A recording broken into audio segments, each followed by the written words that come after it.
Hello guys, कैसे हैं आप लोग। आज हमारा लेक्चर नंबर 7 है एसिड बेस एंड सॉल्ट्स का। और ये लेक्चर नंबर 7 और इस चैप्टर का लास्ट लेक्चर है। इसके बाद ये चैप्टर ख़त्म हो जाएगा। आज कुछ इंपॉर्टेंट केमिकल्स के बारे में हम डिस्कस करेंगे। हमने लास्ट लेक्चर में भी डिस्कस किया था उसमें, लेकिन वो फिनिश नहीं हो पाए थे, तो आज हम उसको आगे कंटिन्यू करेंगे और इस चैप्टर को ख़त्म करेंगे। तो चलिए स्टार्ट करते हैं। फर्स्ट था कॉस्टिक सोडा, ये है वो। फिर हमने पढ़ा वॉशिंग सोडा, ये है बेकिंग सोडा। इसमें भी वही तीन चीजें पढ़ेंगे, properties, sorry preparation, properties and uses. Okay, तो स्टार्ट करते हैं इसको। बेकिंग सोडा का जो फॉर्मूला होता है वो होता है NaHCO3। ये हमने अभी जस्ट पहले पढ़ा है। बेकिंग सोडा को हमने अभी कहाँ पढ़ा है? जस्ट पहले। NaHCO3 सोडियम हाइड्रोजन कार्बोनेट होता है। अब सोडियम हाइड्रोजन कार्बोनेट तो अभी हम बनाकर आए हैं वॉशिंग सोडा में, तो ये हमारे लिए तो ईजी हो गया, क्योंकि अभी तो हमने पढ़ा है सोडियम हाइड्रोजन कार्बोनेट कैसे फॉर्म होता है वॉशिंग सोडा की प्रिपरेशन में। सबसे पहला स्टेप वॉशिंग सोडा का यही है कि कैसे प्रिपेयर करते हैं। सबसे पहला स्टेप क्या है वॉशिंग सोडा का? कि हम NaCl लेते हैं, सोडियम क्लोराइड, उसमें हम अमोनिया जो है, अमोनिया उसके साथ रिएक्ट कराते हैं, साथ में वाटर और CO2 भी ऐड करते हैं। जब इन चारों की रिएक्शन होती है तो हमें मिलता है सोडियम हाइड्रोजन कार्बोनेट, साथ में मिलता है अमोनियम क्लोराइड NH4Cl। उसका कोई यूज नहीं है। सोडियम हाइड्रोजन कार्बोनेट का यूज वॉशिंग सोडा में भी था। इसको हम आगे हीट करते हैं तो आगे हमें वॉशिंग सोडा मिलता है, लेकिन अभी हम वॉशिंग सोडा की बात नहीं कर रहे हैं, हम कर रहे हैं बेकिंग सोडा की। बेकिंग सोडा का फॉर्मूला होता है NaHCO3। तो सेम वही रिएक्शन है जो अभी हमने पढ़ी। अब हम वही रिएक्शन दोबारा पढ़ रहे हैं। एक जस्ट मिनट। हाँ, बेकिंग सोडा में NaCl plus NH3 plus H2O plus CO2, तीनों चारों मिलाकर क्या बनाएंगे? NaHCO3 plus NH4Cl। NaHCO3 क्या है? सोडियम हाइड्रोजन कार्बोनेट, और उसका कॉमन नेम क्या है? Baking soda. तो आपका बेकिंग सोडा तो वॉशिंग सोडा के साथ ही हो जाएगा लर्न। अगर आप वॉशिंग सोडा याद करोगे, उसे लर्न करोगे, स्टडी करोगे, तो साथ साथ आपका बेकिंग सोडा भी हो गया। तो प्रिपरेशन यही थी बेकिंग सोडा की। क्या करते हैं बेकिंग सोडा में? जब हम कभी ब्राइन मैंने आपको पहले ही बताया था, ब्राइन होता है aqueous solution of sodium chloride, को हम ब्राइन बोलते हैं। ओके, तो ब्राइन को अगर हम अमोनिया और कार्बन डाइऑक्साइड के साथ अगर कभी रिएक्ट कराएंगे तो हमारे को क्या मिलेगा? एक NaHCO3 यानी बेकिंग सोडा मिलेगा। तो ये प्रिपरेशन थी। अब इसकी प्रॉपर्टीज पढ़ते हैं। प्रॉपर्टीज क्या होती है कि ये एक वाइट क्रिस्टल होता है, जैसे कि वॉशिंग सोडा था, सेम ये ऐसे भी एक सोडा की तरह दिखेगा आपको कि एक पाउडर है, पाउडर की तरह ही होता है, लेकिन छोटे छोटे वाइट क्रिस्टल्स होते हैं। तो वाइट क्रिस्टल्स होते हैं, लेकिन आपको दिखेगा ऐसे कि एक फाइन पाउडर है, जैसे कि सॉल्ट दिखता है। सॉल्ट भी ऐसा दिखता है कि फाइन पाउडर दूर से, लेकिन पता चलता है कि उसमें छोटे छोटे क्रिस्टल्स हैं। तो वैसे ये भी क्रिस्टल्स होते हैं। बेकिंग सोडा जो होता है वो एम्फोटेरिक इन नेचर का होता है। ये इसकी सबसे बड़ी प्रॉपर्टी है। एम्फोटेरिक नेचर क्या होता है? एम्फोटेरिक का मतलब ये है कि वो, उसमें ऐसी प्रॉपर्टी है कि वो एसिडिक बिहेवियर भी शो कर सकता है, साथ ही साथ अपना बेसिक बिहेवियर भी शो कर सकता है। दोनों बिहेवियर शो कर सकता है, यानी अगर हमें कभी एसिड की जरूरत है तो वो एसिड भी बन सकता है बेकिंग सोडा, अगर हमें कभी बेस की जरूरत है वो बेस भी बन सकता है। ये इसकी बहुत बड़ी प्रॉपर्टी है कि वो एक एम्फोटेरिक नेचर का होता है। वो एसिडिक नेचर भी बिहेव कर सकता है और बेसिक नेचर की तरह बेसिक नेचर भी शो कर सकता है। तो ये सेकंड प्रॉपर्टी है और काफी इंपॉर्टेंट प्रॉपर्टी। थर्ड प्रॉपर्टी ये है, when baking soda is heated it decomposes into sodium carbonate, carbon dioxide and water. ठीक है, हमारा बेकिंग सोडा बन गया। अब बेकिंग सोडा तो बन गया, अब बेकिंग सोडा यूज कैसे करना है वो भी हम देखेंगे, लेकिन उससे पहले एक रिएक्शन देखते हैं। जब हम कभी सोडियम हाइड्रोजन कार्बोनेट यानी बेकिंग सोडा को हीट करते हैं, अगर अगर हम बेकिंग सोडा को हीट करेंगे तो सोडियम कार्बोनेट फॉर्म होगा। मैंने आपको ये वाली रिएक्शन भी हमने पहले पढ़ी हुई है।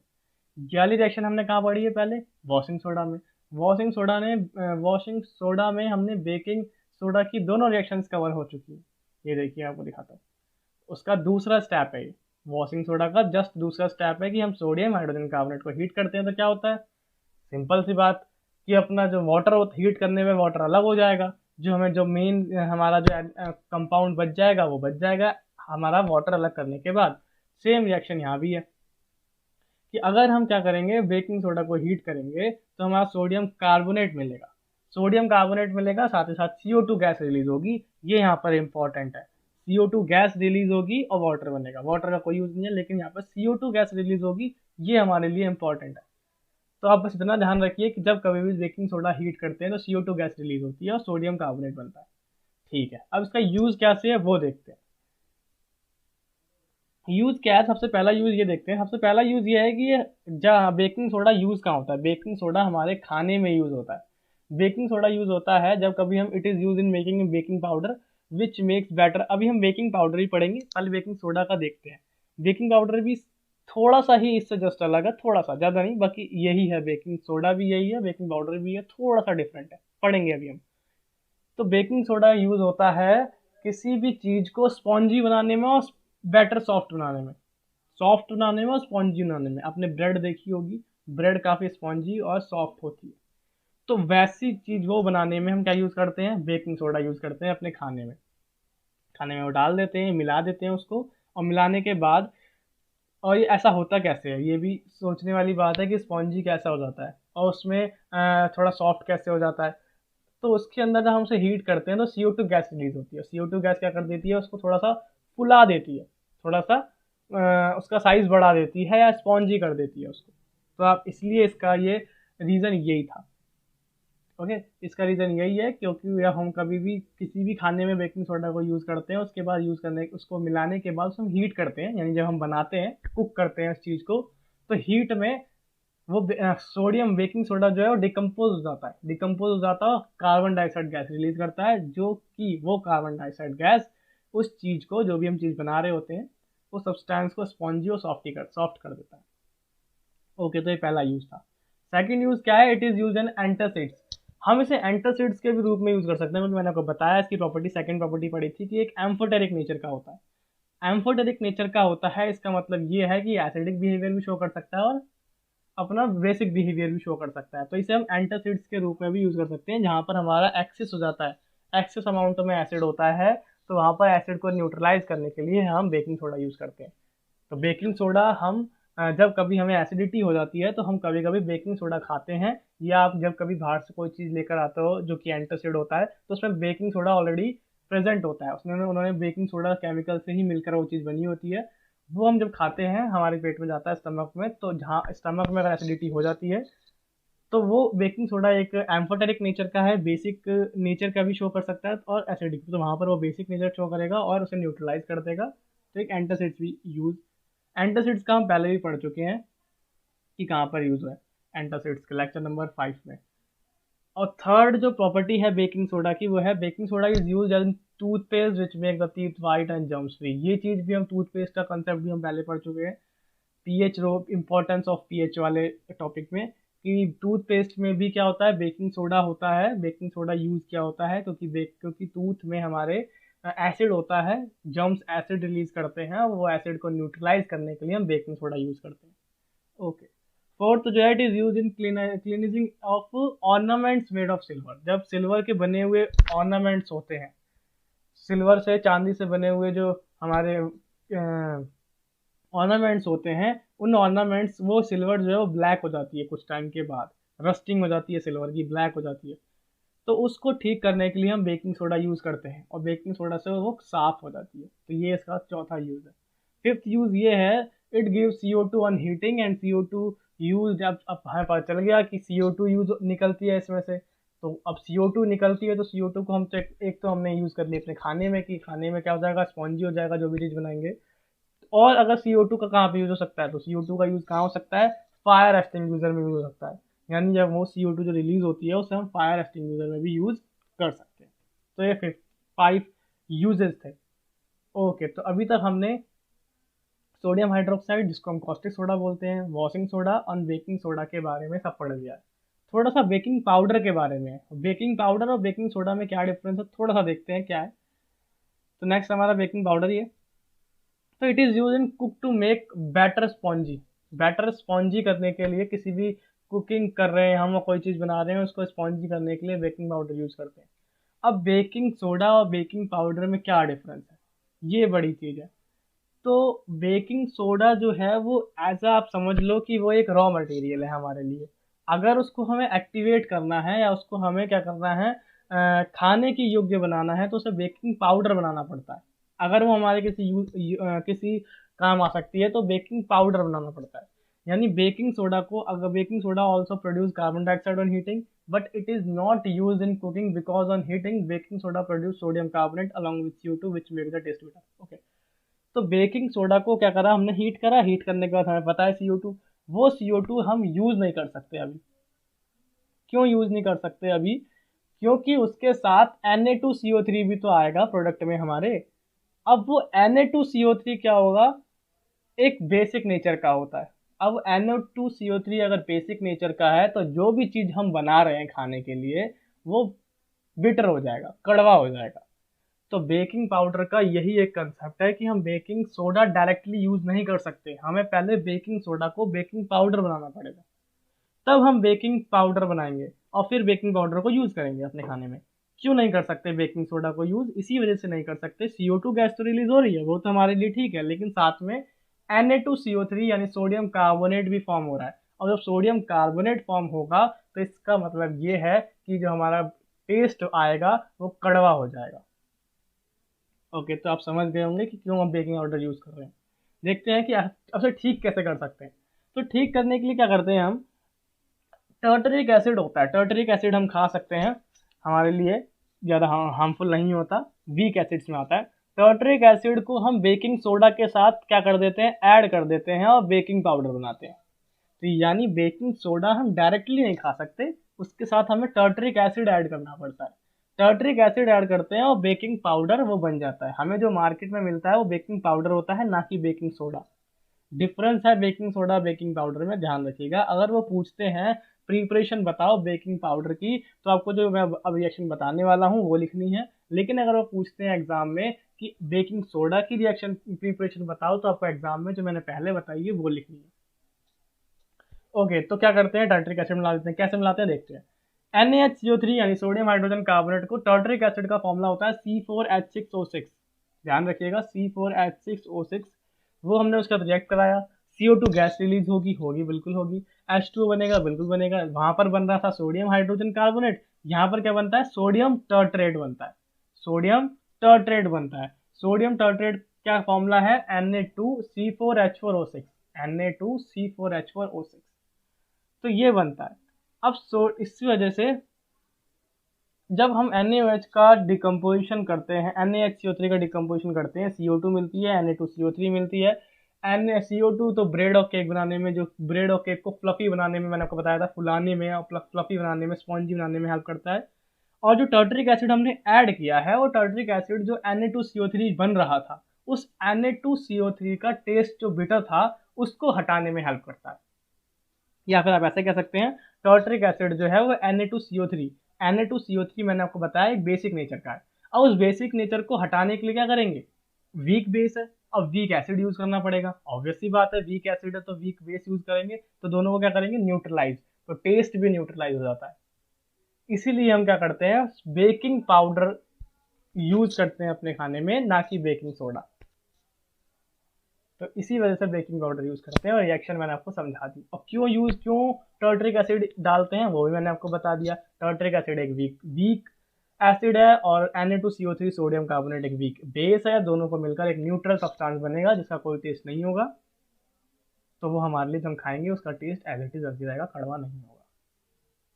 ओके, तो नेक्स्ट जो है हमारा, नेक्स्ट जो है वो ब्लीचिंग पाउडर है। ब्लीचिंग पाउडर का फॉर्मूला होता है CaOCl2, calcium oxychloride, calcium oxychloride बोलते हैं इसको। Bleaching powder is also known as chloride of lime, chloride of lime बोलते हैं।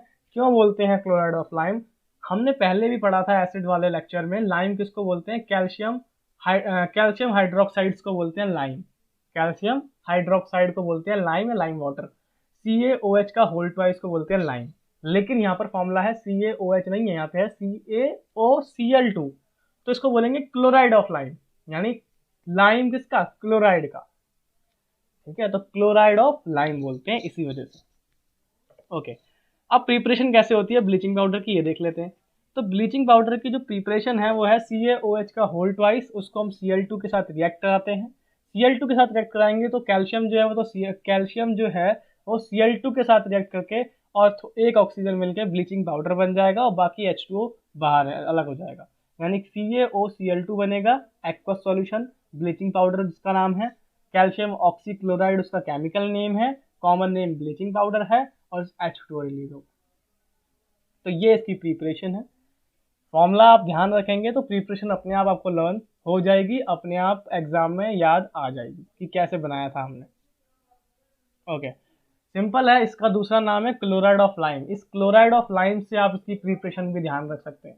लाइम होता है कैल्शियम हाइड्रोक्साइड और क्लोराइड, दोनों को ऐड करोगे तो बनेगा ब्लीचिंग पाउडर, कैल्शियम ऑक्सीक्लोराइड, साथ में बनेगा H2O। सिंपल सी ब्लीचिंग पाउडर की प्रिपरेशन थी। ओके, तो नेक्स्ट इसका प्रिपरेशन पढ़ने का प्रॉपर्टीज देखते हैं कि ब्लीचिंग पाउडर की क्या प्रॉपर्टीज है। ब्लीचिंग पाउडर की प्रॉपर्टीज ये हैं कि इसमें हम क्लोरीन यूज करते हैं, तो क्लोरीन यूज करने की वजह से काफ़ी स्ट्रॉन्ग स्मेल आती है क्लोरीन की ब्लीचिंग पाउडर में।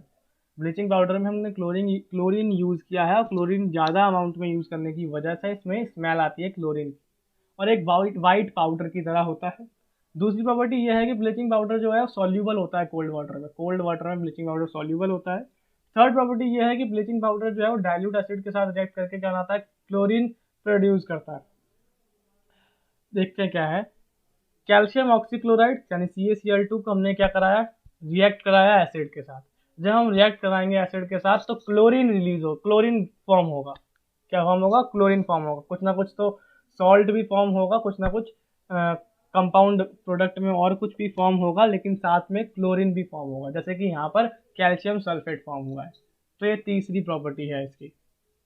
इसके बाद इसके यूजेस देख लेते हैं कि ब्लीचिंग पाउडर हमें कहाँ कहाँ यूज कर सकते हैं।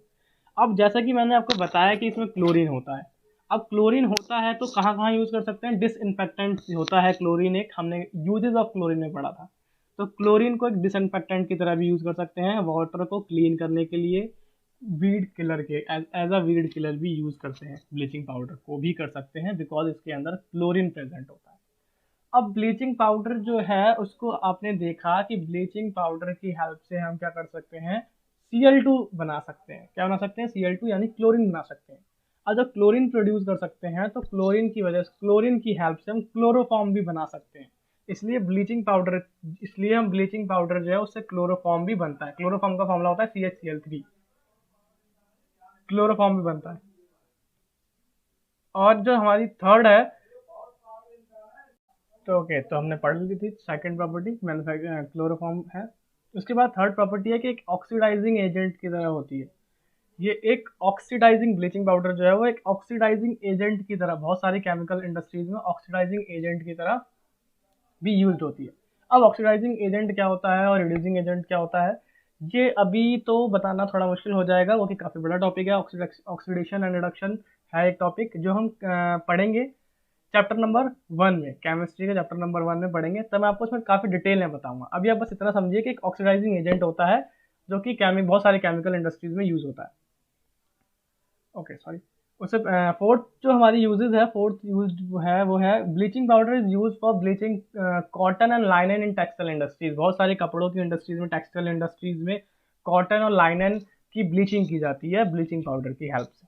तो ये चार जो यूजेस हैं ब्लीचिंग पाउडर के काफ़ी इंपॉर्टेंट है, और बुक में आपको यही है। और भी इम्पॉर्टेंट यूजेस मिल जाएंगे, लेकिन जो मेनली जो जनरली बुक में पूछे जाते हैं और एग्जाम में पूछे जाते हैं वो यही चार है ब्लीचिंग पाउडर के।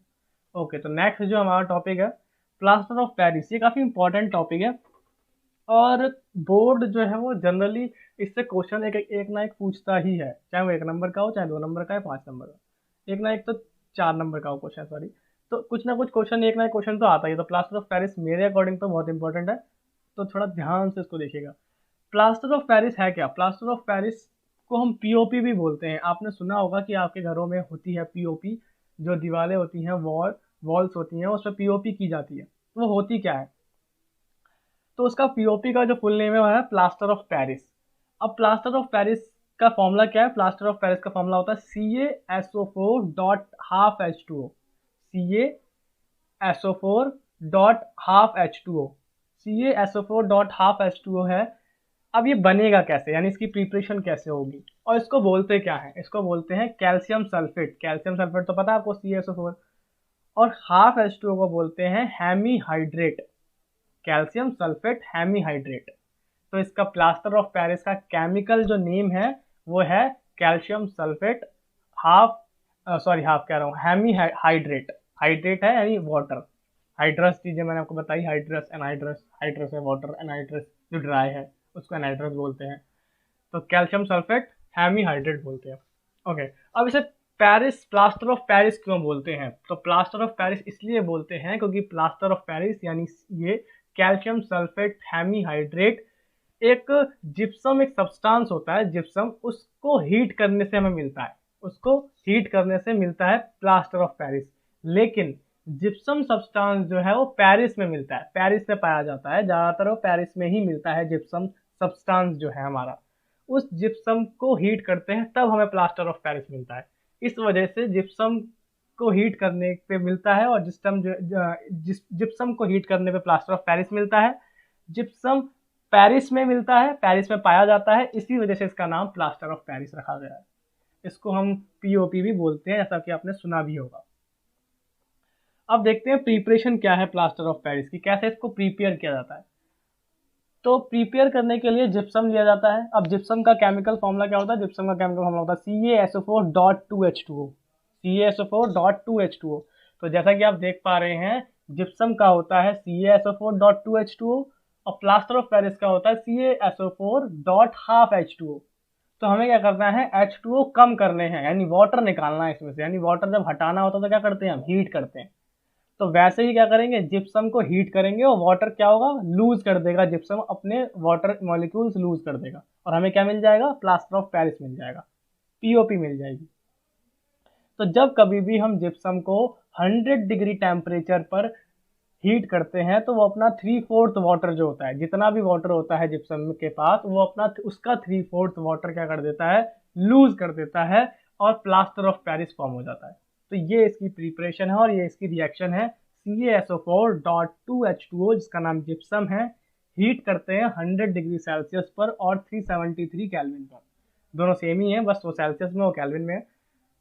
तो हमें प्रोडक्ट क्या मिलता है, वो अपने 3/4 वाटर जो है वो लूज कर देगा। तो CaSO4.1 बाय यानी half H2O plus 1/1 and 1/2 H2O, और यानी कहने का मतलब ये है कि CaSO4 हाफ H2O तो हमें मिल गया प्रोडक्ट में, लेकिन बाकी का H2O कहाँ जाएगा, वो भी तो अलग रिलीज होगा। तो वो अलग से जो बनेगा वो है H2O 3/4 भी कह सकते हैं, 3/4 भी कह सकते हैं, और हाफ H2O लिखा गया है। 1.5 H2O इसलिए बोला है क्योंकि हमने इसलिए वहां पे लिखा है क्योंकि ताकि पूरी केमिकल इक्वेशन बैलेंस हो जाए, इसलिए वहां पे 1.5 आएगा, ताकि केमिकल इक्वेशन क्या हो जाए, बैलेंस हो जाए। तो ये थी हमारी preparation of plaster of Paris, कुछ नहीं है जिप्सम। ध्यान रखिएगा कि जिप्सम को हम क्या करते हैं, हीट करते हैं और प्लास्टर ऑफ पेरिस बनता है। जिप्सम का केमिकल फॉर्मूला CaSO4.2H2O होता है, हीट करेंगे 100 डिग्री सेल्सियस पे तो हमें CaSO4.12H2O मिल जाएगा। अब सवाल ये उठता है कि इसको हीट तो कर रहे हैं, ठीक है, हीट हो गया, वो अपने वाटर भी लूज करेगा, कुछ किसी चीज को गर्म करते हैं वो अपने वाटर लूज करता है, वाटर जो है उसका अलग होता है, या वाटर जो है वो कम होता जाता है किसी को गर्म करेंगे तो, ओके ठीक है। लेकिन उसको 100 डिग्री सेल्सियस पे ही क्यों करेंगे, हम उसको 101 या 110 या 200 डिग्री 300 डिग्री इस पर भी तो कर सकते हैं, सेल्सियस 300 डिग्री सेल्सियस पे भी कर सकते हैं, बट ऐसा नहीं है। हमें क्या करना है, सिर्फ 100 डिग्री सेल्सियस पे ही करना होता है। तो क्वेश्चन भी आता है कि उसे 100 डिग्री सेल्सियस पे ही क्यों करते हैं। 100 डिग्री सेल्सियस पे इसलिए करते हैं कि अगर इफ इन केस कि जिप्सम को हम हीट कर रहे हैं 100 डिग्री सेल्सियस से ज़्यादा पे, लेट एन एग्जाम्पल कि हमने 200 डिग्री सेल्सियस पे हीट कर रहे हैं, तो अगर हम कभी 200 डिग्री सेल्सियस पे हीट करेंगे तो हीट बहुत ज़्यादा हो जाएगी और हो सकता है कि जिप्सम अपना सारा वाटर लूज कर दे, यानी 2H2 है तो 2H2O ही रिलीज हो जाए, पूरा की पूरा वाटर रिलीज हो, पूरा की पूरा वाटर लूज कर दे। 3/4 वाटर करना चाहिए था, लेकिन अब जबकि हम 200 सेल्सियस पे कर रहे हैं या फिर किसी 100 डिग्री से ज़्यादा पे कर रहे हैं, तो हो भी सकता है कि वो सारा अपना वाटर लूज कर दे, सारा की सारा वाटर जो है वो एलिमिनेट हो जाएगा जिप्सम का। अगर वो एलिमिनेट हो जाएगा तो हमें क्या मिलेगा, कैल्शियम सल्फेट मिलेगा, वो भी एनहाइड्रस कैल्शियम सल्फेट, क्योंकि वाटर तो लूज हो गया, तो एनहाइड्रस कैल्शियम सल्फेट मिलेगा जिसको हम डेड प्लास्टर बोलते हैं, और जो वो हमारे किसी काम का नहीं है। तो इसीलिए हम कैल्शियम सल्फेट .2H2 यानी जिप्सम को सिर्फ 100 डिग्री सेल्सियस पे ही हीट करते हैं और किसी पे हीट नहीं करते। अगर हम बढ़ाएंगे तो बढ़ाने का बस एक यही रीज़न है, डिसएडवांटेज है कि 2H2O जो पहले 3/4 लूज का 3/4 वाटर लूज कर रहा था, अब पूरा की पूरा वाटर एलिमिनेट कर देगा, पूरा की पूरा वाटर लूज हो जाएगा, एक एनहाइड्रस कैल्शियम सल्फेट मिलेगा। एनहाइड्रस कैल्शियम सल्फेट हमारा किसी काम का नहीं है, तो उसको हम डेड प्लास्टर भी बोलते हैं। ये प्रिपरेशन थी। अब इसके बाद हम देखते हैं कि इसकी प्रॉपर्टीज़ क्या हैं। तो प्रॉपर्टीज़ क्या है, एक वाइट पाउडर की तरह होता है। आपने देखा भी होगा पीओपी के, जब आप कभी किसी के घर में बना हो तो पीओपी की पैकेट आते हैं, जैसे सीमेंट का पैकेट होता है वैसे ही सेम पीओपी का भी पैकेट आता है, तो एक वाइट पाउडर की तरह होता है, वाइट पाउडर की तरह होता है ये। It has a second property है, it has a very remarkable property of setting into a hard mass of wetting. अगर इसको, इसकी सेकंड प्रॉपर्टी ये है और सबसे इंपॉर्टेंट प्रॉपर्टी ये है कि जब कभी भी हम पीओपी को, प्लास्टर ऑफ पेरिस को वाटर के साथ मिक्स करते हैं तो एक हार्ड मास का सब्सटेंस बन जाता है, काफ़ी हार्ड सॉलिड मास सब्सटेंस फॉर्म हो जाता है, और उसको हम किसी भी शेप में अपने काम के मुताबिक अपनी ज़रूरत के हिसाब से किसी भी शेप में उसको सेट कर सकते हैं, और उस सेट करने के कुछ टाइम बाद वो बहुत अच्छे से हार्ड मास सॉलिड हो जाता है, सॉलिड, काफ़ी सॉलिड हो जाता है। तो ये एक अच्छी प्रॉपर्टी है पीओपी की, इसलिए इसको यूज़ करते हैं। तो जब कभी भी वाटर ऐड करेंगे प्लास्टर ऑफ पेरिस में तो एक हार्ड मास सेट कर जाएगा, हार्ड मास बन जाता है, और उसको हम किसी भी स्ट्रक्चर में बना सकते हैं, किसी भी जो ऐसा हम चाहें वैसा शेप कर सकते हैं। प्लास्टर ऑफ थर्ड जो प्रॉपर्टी है, plaster of Paris should be stored in a moisture proof container. Property कह लो या फिर इसका ड्रॉबैक कह लो कि थर्ड प्रॉपर्टी ये है कि प्लास्टर ऑफ पेरिस को हमेशा हमें मॉइस्चर प्रूफ कंटेनर में ही रखना चाहिए। अगर हम प्लास्टर ऑफ पेरिस को ऐसे ही बाहर रख देंगे, मॉइस्चर वाटर वगैरह लगता रहेगा, तो प्लास्टर ऑफ पेरिस कुछ टाइम के बाद ख़राब हो जाएगा। ख़राब कैसे हो जाएगा, वाटर के साथ रिएक्ट कर जाएगा, वाटर के साथ रिएक्ट करने के बाद कुछ टाइम के बाद वो हार्ड मास का बन जाएगा, और एक बार अगर plaster of Paris hard mass का बन गया तो फिर वो उसके बाद दोबारा रीयूज़ नहीं हो सकता, किसी काम का नहीं है हमारे। तो इसलिए हम हमेशा प्लास्टर ऑफ पेरिस पीओपी को मॉइस्चर प्रूफ कंटेनर में रखते हैं। तो इसका एक डिसएडवांटेज कह लीजिए या एक प्रॉपर्टी कह लीजिए, इसको रखा जाता है या रखना चाहिए। ओके, अब यूजेस क्या है इसके, तो यूजेस कहाँ कहाँ यूज हो सकता है। तो हमने जैसा कि सबसे पहले पीओपी का नाम सुनते ही सबसे पहले यूज जो आता है हमारे को, वो आता है कि हमारे घरों में जो वॉल्स होती हैं या सीलिंग होती है, इन सब पे क्या लगाया जाता है, पीओपी लगाया जाता है। क्यों लगाया जाता है, क्योंकि सरफेस को स्मूथ करने के लिए। तो सरफेस को स्मूथ करने के लिए हम क्या लगाते हैं, पीओपी यूज करते हैं। और भी कई सारे यूजेस देखते हैं। फर्स्ट यूज है POP is use in hospital for setting fracture bones. Fracture हो जाता है किसी के बोन में तो कहते हैं प्लास्टर लगवाया है, प्लास्टर चढ़वाया है, कहते हैं कि प्लास्टर लगाया उसके हाथ में, तो वो प्लास्टर किसको बोला गया है, पीओपी को ही बोलते हैं, प्लास्टर ऑफ पेरिस, यानी पीओपी लगवाई जाती है। यानी जो प्लास्टर लगता है, बोन फ्रैक्चर हो जाती है बोन, तो उसके बाद प्लास्टर लगता है, वो यही होता है, पीओपी होता है, पीओपी यूज की जाती है। ओके, सेकंड जो यूज है वो है plaster of Paris is use to make toys. जैसा कि इसको हम टॉयज भी बना सकते हैं इससे। ब्लैक बोर्ड की जो चौक होती है, चौक, वो भी इसी से बन जाती है। और भी कई सारे स्टैचूज भी बन सकते हैं। अब मैंने आपको बताया जैसे कि इसको हम वाटर के साथ अगर मिक्स करें तो किसी भी शेप में इसको हम बना सकते हैं, और कुछ टाइम के बाद ये बहुत हार्ड हो जाता है, तो शेप वैसे की वैसे ही रहता है, तो हम स्टैचूज वगैरह भी बना सकते हैं, तो उसमें भी यूज है इसका। थर्ड जो इसके यूजेस है वो है फायर प्रूफ मटेरियल होता है। फायर प्रूफ मटेरियल का मतलब है ये, इसमें आग नहीं लगती। कहने का मतलब चाहे आग हीट टेम्परेचर कितना भी ज़्यादा क्यों ना हो, इस पर कुछ फ़र्क नहीं पड़ता, ये एज इट इज़ जैसा है वैसा ही वैसा रहता है। तो इसकी ये प्रॉपर्टी भी अच्छी है कि फायर प्रूफिंग मटेरियल है, फायर का कोई खतरा नहीं है, टेम्परेचर कितना भी बढ़ जाए, कुछ लिमिट मतलब मैक्सिमम टेम्परेचर तक ये, इसको कोई फ़र्क नहीं पड़ता, एज इट इज़ रहता है। ओके, फोर्थ जो प्रॉपर्टी है वो मैं अभी डिस्कस कर चुका हूँ आपके सामने, कि it is use for making surface smooth. घरों में सरफेस का सीलिंग वॉल्स होती हैं, सीलिंग्स होती हैं, इनको स्मूथ करने के लिए हम पीओपी यूज़ करते हैं, उसके बाद पेंट करते हैं। तो ये इसका फोर्थ यूज़ है। तो हमने आज के लेक्चर में कई सारी चीज़ें पढ़ी हैं। सबसे पहले देखा था हमने कॉस्टिक सोडा के बारे में, जिसका नाम है सोडियम हाइड्रोक्साइड। फिर उसके बाद हमने देखा वॉशिंग सोडा के बारे में, अभी मैं आपको दिखाता हूँ। सबसे पहले जो हमारा टॉपिक था आज का वो था सोडियम हाइड्रोक्साइड।